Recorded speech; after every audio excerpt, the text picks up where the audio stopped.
everyone, and welcome to Season 3, our third or fourth episode of Season 3 of What the Why with Barbara Ann on RVN Television. So, yay! If you haven't seen us before, our show features conversations with diverse leaders from all walks of life about why they do what they do and how they figured things out. Maybe you're sick and tired of feeling sick and tired, or you felt stuck and you want to get unstuck in your business, job, or life. All of our guests have something in common with you. At some point in their lives, they felt similarly and they decided to do something about it. And today is no exception.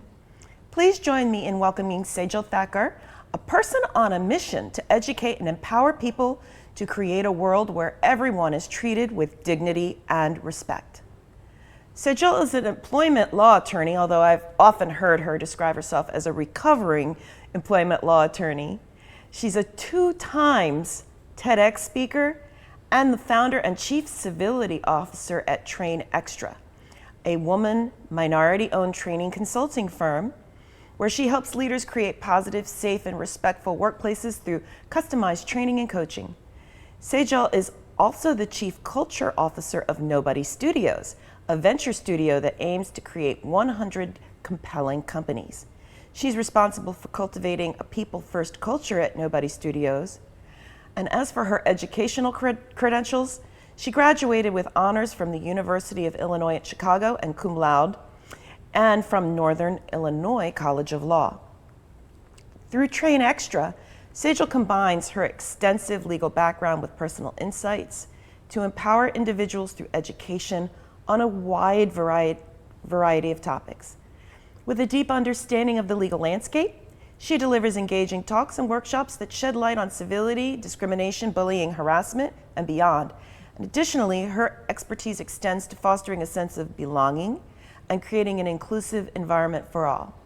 I met Sejal through a group on whose board she serves, Inclusive Leadership in a Virtual World.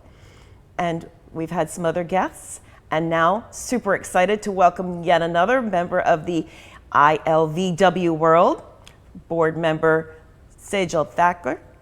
So without further ado, please give a round of applause to Sejal and welcoming her to our show. So yay, here's your round of applause. Thank you so much, Barbara Ann, for that really wonderful introduction. I'm looking forward to our conversation today. Me too. And after reading all of that, one can only wonder, you may or may not have pictured yourself doing what you're doing in terms of changing the world. So what did young Sejal want to do when you were growing up? This is not going to be a surprise to you, Barbara Ann, because you know me pretty well, but I knew that I was going to go to law school at a very young age. Growing up, my dad used to always say, and I remember this, going back to when I was like 9 years old. My dad would always tell me that, he could imagine me being a lawyer one day because of my curious nature and this constant stream of questions that I was always asking. And so he would always say that it reminded him of his own dream of attending law school when he was in India, one that he couldn't pursue after my parents moved to Illinois in 1974 from India. And so he'd already planted the seed in my head, and as I got older and just some of the experiences that I went through in life, I found myself increasingly being drawn to the study of law as a way for me to get a deeper understanding of our legal system and to help others and advocate for justice. Mm-hmm. And then after practicing law, you started to feel a little bit differently. Tell us how that journey evolved from practicing employment law to the work that you're doing now. Sure. I spent the majority of my litigation career, so from 2003 to about 2012, I was practicing as an employment law attorney, specializing in defense work. So I was representing leaders and supervisors in cases that primarily dealt with harassment and discrimination. And, pretty early on, I found myself conflicted because I felt, if an employee had been treated unfairly, I felt that the situation should be addressed properly. And so I found myself educating these managers and organizations on how to properly handle these issues versus actually defending them. And so, I also learned a lot during that time, right? I got to see how organizations were handling these types of issues, what they were spending their money on in the name of fostering people first cultures. So seeing a lot of what they did right and what they did wrong. And then finally, when my son was born in 2012, I decided to make that shift and started my company, Train Extra, where now I, as you mentioned in the introduction, working with organizations proactively to create better cultures than waiting till the harm was already done and then coming in after the fact. And you're international, and you have a little bit of celebrity out there with the thousands and thousands of people who follow you. And it's interesting because we are now in a world where, if you believe what the news says, and I'm not saying that there's not truth to it, DEI is a bad word now, but yet you still continue to be embraced for what you bring to the different organizations that you work with. So, and I know a huge part of that is your approach leading with belonging and civility. So how did you find a way to connect with these companies that, you went from defending to educating? Yeah, I as I said, when I was working as a defense attorney, I saw organizations spending tons of money on legal compliance, defending lawsuits, claim prevention, rather than striving to create cultures that were grounded in civility. And so I speak a lot on diversity, inclusion, and equity topics because that's an area that I'm really passionate about. But really, my approach is that we want to treat and empower everyone within the organization to be a part of the solution. And so I think, companies were back then when I started my company, but still are too passive. So they're being more reactive rather than being proactive and empowering people within the organizations. And so the other part of my approach and what I bring to the workshops, aside from, years of legal experience, is I got to see sort of bias and prejudice from a different perspective when I was representing leaders. And so, I was working with supervisors that I thought, were going to be just, awful human beings, people that were really not open-minded, but rather closed-minded and reactive to do and more doing things the way that they've always done them. But what I saw more often as I was working with these managers and these organizations was that these supervisors were, good people. They were trying to do the best that they could, but they were misguided. So for example, I saw a lot of supervisors who had were engaging in behaviors that were saying and doing things that were stemming from unconscious bias. But they were well-intentioned. But nobody had actually sat them down and coached them and trained them on unconscious bias. And so now this behavior had continued for a long time, and it turned into a lawsuit of intentional discrimination or harassment. And so I started realizing pretty early on, working with these supervisors, that had they been properly coached and mentored and trained about their own personal biases, which are normal, it's a part of how our brain operates, that a lot of those incidents would never have occurred. Yeah. And so it was a kind of a lack of awareness or ignorance that was leading to these behaviors, and that organizations weren't spending the right money on making sure that these managers were trained properly. So again, they weren't confronted about their behavior. And so now I was talking to them after the lawsuit was already filed. And, so there was a lot of things that I was noticing. The other piece I'll mention too is I have done a lot of workplace investigations, where I have gone in after a lot, let's say a complaint was filed by an employee alleging some sort of discrimination. And so I've done a lot of investigations. So I got to see the nuts and bolts of how organizations were handling these types of cases. And oftentimes, and Barbara, and I know you know about this as well, is that a lot of times organizations would do these investigations.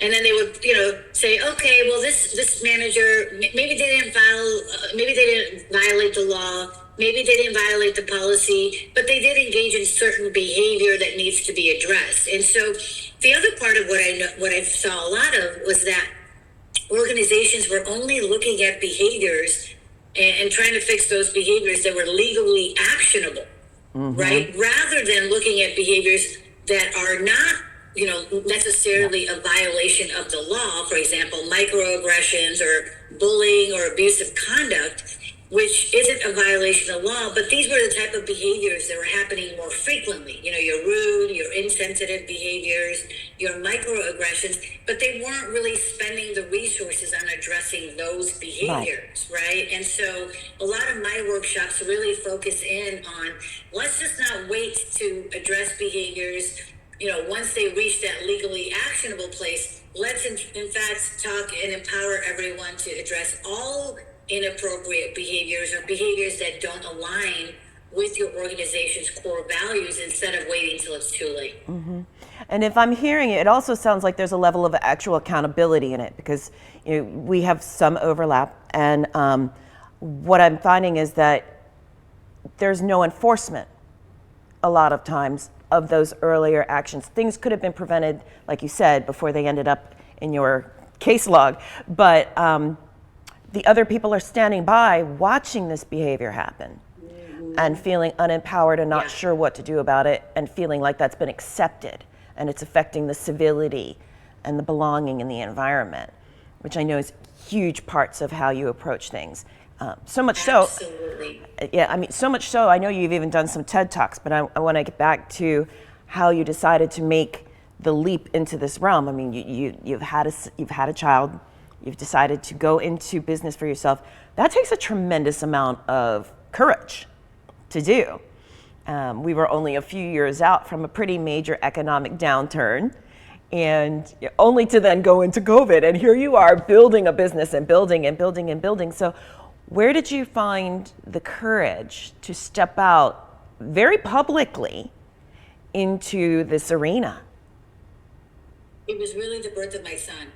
As soon as I saw him, and I knew that I wanted to be at home and raise my son. And so I left a six-figure salary. I was working for a big law firm. I left a six-figure salary so I could be at home with him, and I started to hustle. And I wanted to use the skills that I had learned, as part of my legal background, and how could I use those same skills? And really the training room became my replacement for the jury room, the courtroom. And so I use the same skills of persuasion, of getting people to move from here to there, that I would do the same thing in court, of arguing the facts and getting a jury to weigh in my favor, right? And so my legal background came in and gave me a really deep understanding of the regulations and the compliance, that really allowed me to give a comprehensive guidance to these organizations that I was working with. And so as soon as my son was born, I started teaching at a couple of different universities out in San Diego. I was teaching on employment law matters. And then I started doing the anti-harassment compliance training, which I had done a lot of during my practice. So that was a natural sort of stepping stone. And as soon as I started doing more of that work, I also started doing more diversity and inclusion training. And I realized that there were gaps in the trainings that were out there that were missing, and relying on sort of my inherent, from my legal training, again, my negotiation, my conflict resolution skills, how to effectively communicate. I saw that there were a lot of areas that I can add value to that were missing from those programs. So I created a series of, 8 to 10 different workshops that I offer now to organizations, relying specifically on my legal training and background, but really focusing in on civility, because as an employment law attorney, I've seen so many cases, Barbara Ann, of inappropriate behaviors that were impacting the dynamics of the team. And we both know that, that if we don't put our people first, Yep. And we don't equip them with these skills, with these scripts of how to do something when they find themselves in these situations, when they're themselves dealing with instability, but also as bystanders, when they see other people in the workplace dealing with instability or dealing with bias.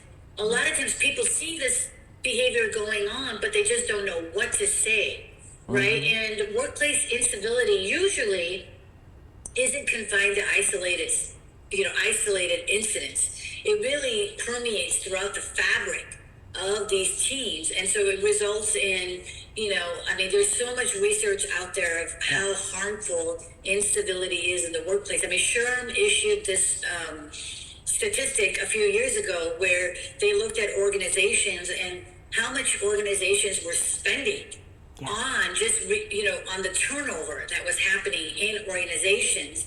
And they threw out this number of $223 billion over 5 years that organizations were spending just on turnover. Yeah. Christine Porath has done a lot of research on instability in the workplace. And she really, her research, along with some findings that came out from the Equal Employment Opportunity Commission in 2016, really were what became my business plan. I was like, this is where I want to focus. And you're right, when I came out loud and I came out with civility, because I remember when I started my company in 2017, there wasn't a single person that was out there on LinkedIn talking about civility.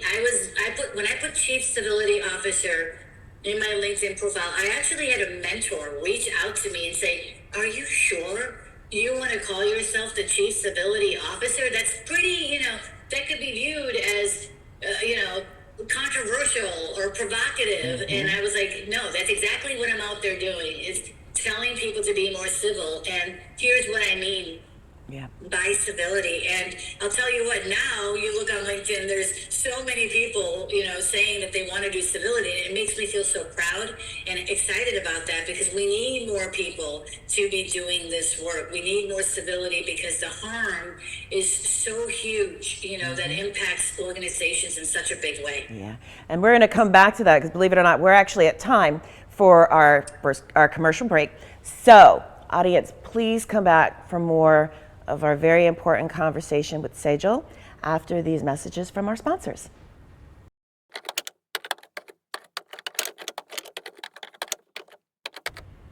Welcome back to What the Why with Barbara Ann and today's very special guest, Sejal Thakkar, who joins us, founder and Chief Civility Officer of Train Extra.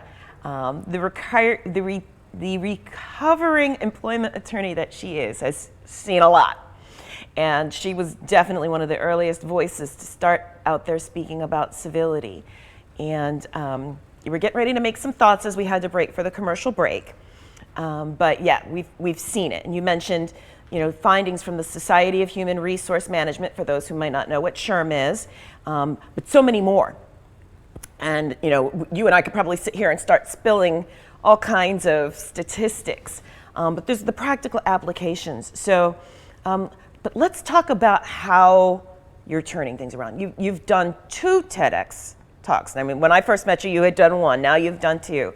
Let's talk about how you became a TEDx speaker and how that elevated your platform even more. Yeah, the first TEDx talk I did really came from when I started doing my workshops on civility, and I have a component of unconscious bias that I talk about in that in those workshops, as well as empathy. And I started to realize that most people, when I would say the word bias during my workshops, they would disconnect. And there was this negative stigma associated just even with the word bias. And so I started replacing the word bias in my workshops with the word belief, because then people would actually listen to what I had to say. And then as I started learning more about it, I realized that there was a huge lack of awareness on how unconscious bias works and how it impacts us all. And so a huge part of my journey, both personally and professionally, has really been educating people on the power of unconscious bias. And so the first TEDx talk, I really examined this concept of bias from three different viewpoints. I talk about it from the pain perspective, which is where I share my story of what I went through, being the only Indian family in a predominantly Italian neighborhood. And specifically, I talk about, one incident in my first TEDx talk where someone had left a note on my locker that said, "Go back to your country." And this was this was one of many incidents that I dealt with as a little girl growing up, dealing with being the victim of bias, and so I talk about how that impacted me being a daughter of immigrants that moved to this country. Now, I was born in Chicago, so I was born here. But that one incident really sort of shaped me in a lot of different ways. And so I highlighted that incident in that talk and talked about how it made me feel, how it impacted my journey being on the receiving end of bias, and then talked about bias from the perspective of, here I am, somebody who has been the victim of bias, but now in my legal career, I'm actually representing supervisors and managers who are being accused of being biased towards other people. So I did a complete shift, and now I'm getting to see bias from this whole other perspective where I learned that bias is multidimensional. It isn't one-dimensional. We're all victims to the biases that are inherent in our cultures, in our communities, and getting to see bias from that lens. And so I talk about really learning about the power of unconscious bias and some of the lessons I learned as a defense attorney, and to really educate people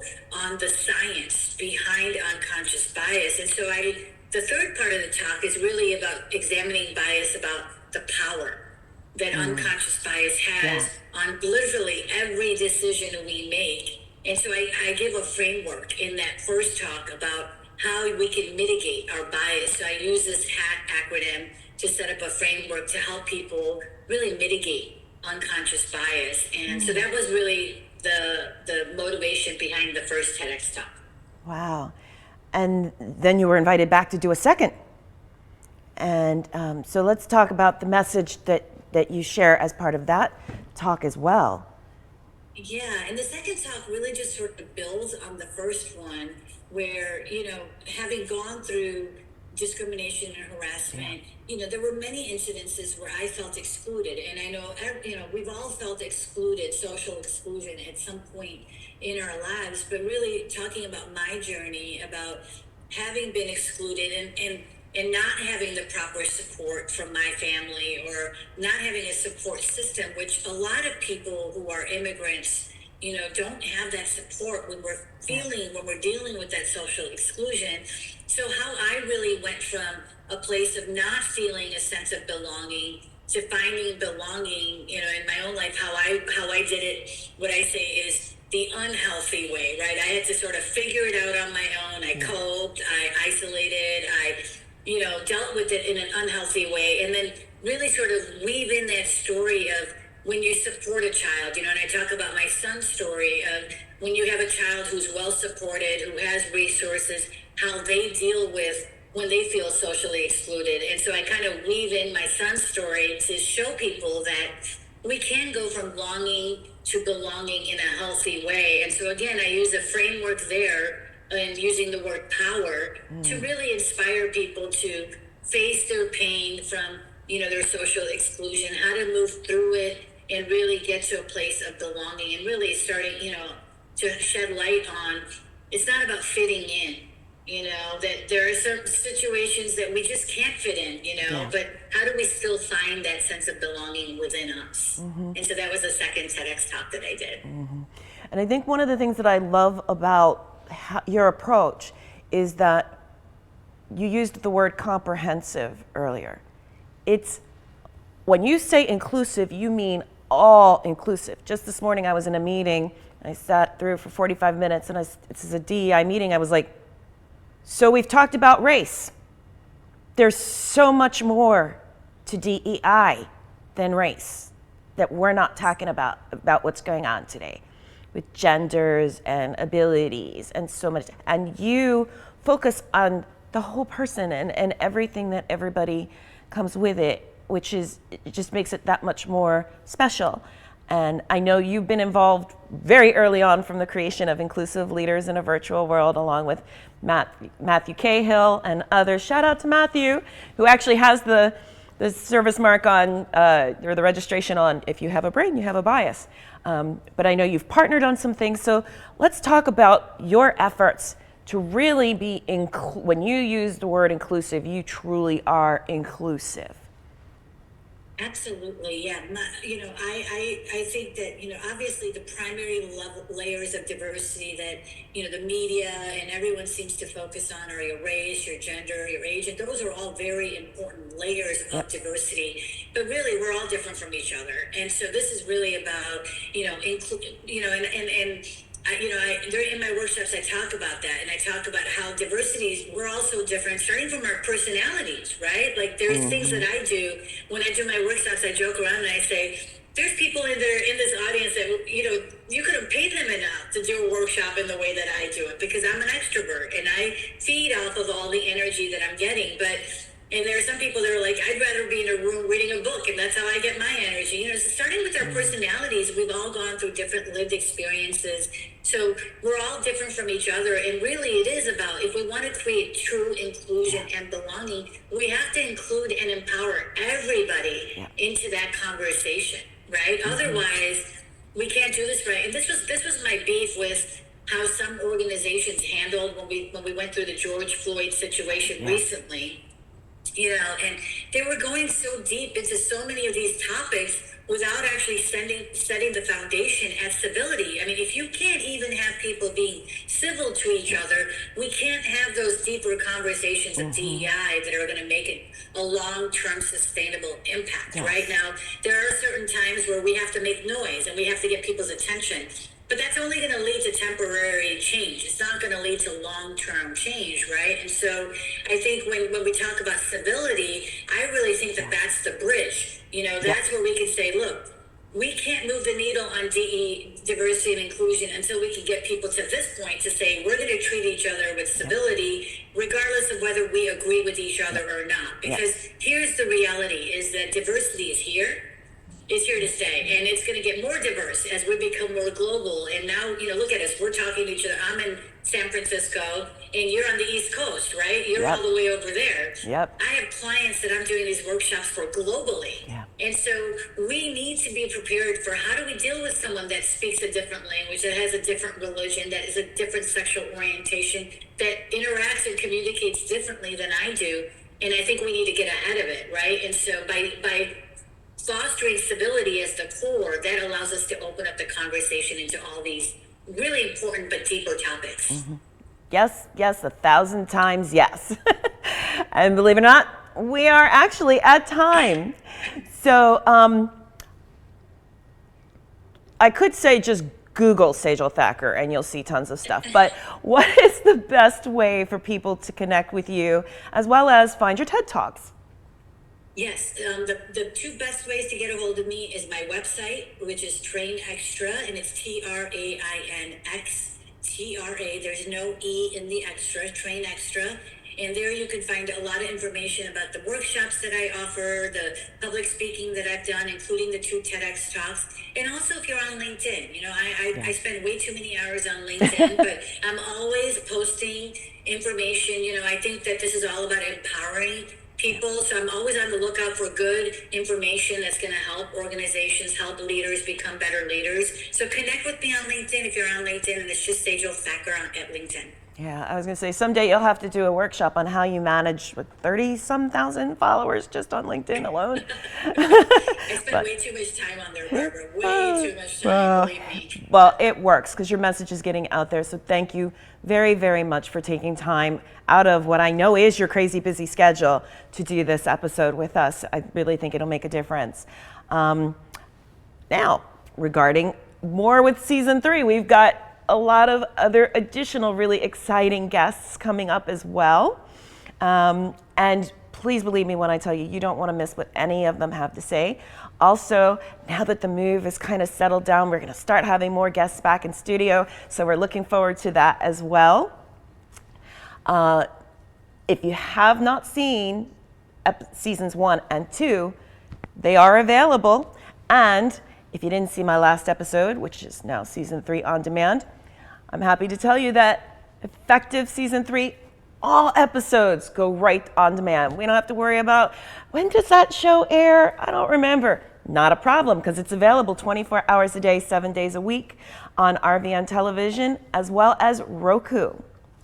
And please remember, whether you're looking to make changes in your life, no matter how big or small, tune in again for more illuminating and fascinating conversations with guests such as Sejal, who saw a need and decided to do whatever was necessary, overcame whatever challenges or obstacles may have been in her path, to find their purpose and to live it.